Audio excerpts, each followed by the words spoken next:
বিয়ে করে নারীদের চীনে পাঠিয়ে দেওয়ার মতো এক নতুন সংকটের মুখে পড়েছে পাকিস্তান।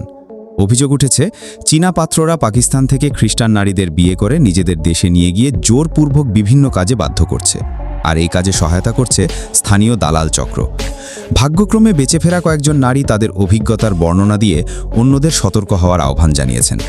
ইসলামাবাদের বিভিন্ন চার্চে প্রায়ই দেখা যায় চীনা পাত্র ও পাকিস্তানি পাত্রীদের জাঁকজমকপূর্ণ বিয়ের আয়োজন।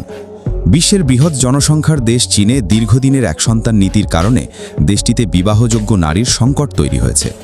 এই অবস্থায় পাকিস্তানি খ্রিস্টান নারীদের আর্থিক সচ্ছলতার প্রলোভন দেখিয়ে বিয়ে করছে অনেক চীনা পাত্র। অভিযোগ রয়েছে, বিয়ের নামে পাকিস্তানি নারীদের মূলত চীনে নিয়ে যাওয়া হচ্ছে।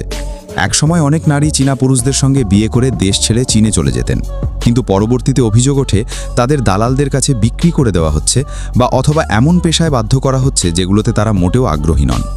অনেক সুযোগ সুবিধা ও প্রলোভনের আড়ালে চলছিল নারীদের নিয়ে অবৈধ ব্যবসা। নিজ দেশে নিয়ে অনেককে দাসীর মতো ব্যবহার করা হয়েছে বলেও অভিযোগ রয়েছে। ভয়াবহ সেই অভিজ্ঞতার কথা তুলে ধরেছেন ভাগ্যক্রমে বেঁচে ফেরা কয়েকজন নারী।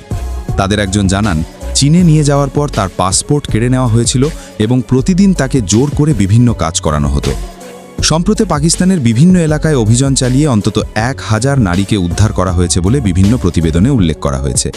তবে সেই উদ্ধার অভিযান মোটেও সহজ ছিল না। উদ্ধার হওয়া নারীদের দাবি, যে কোনো মূল্যে এভাবে নারীদের চীনে পাঠানো বন্ধ করতে হবে এবং যারা এখনও সেখানে আটকে আছেন তাদের ফিরিয়ে আনতে হবে। এই ঘটনাগুলো পাকিস্তানের নারীদের মধ্যে ছড়িয়ে পড়ার পর অনেকেই বিদেশি পুরুষদের প্রতি অবিশ্বাসী হয়ে পড়েছেন।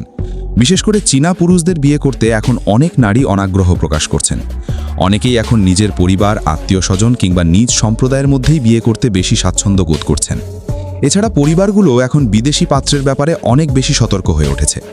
কোনো মেয়ে বিদেশি কাউকে পছন্দ করলেও পরিবারের পছন্দ না হলে দ্রুত নিজেদের সম্প্রদায়ের মধ্যেই তার বিয়ে দেওয়ার প্রবণতা দেখা যাচ্ছে। তো দর্শক, এই ছিল আজকের ভিডিও।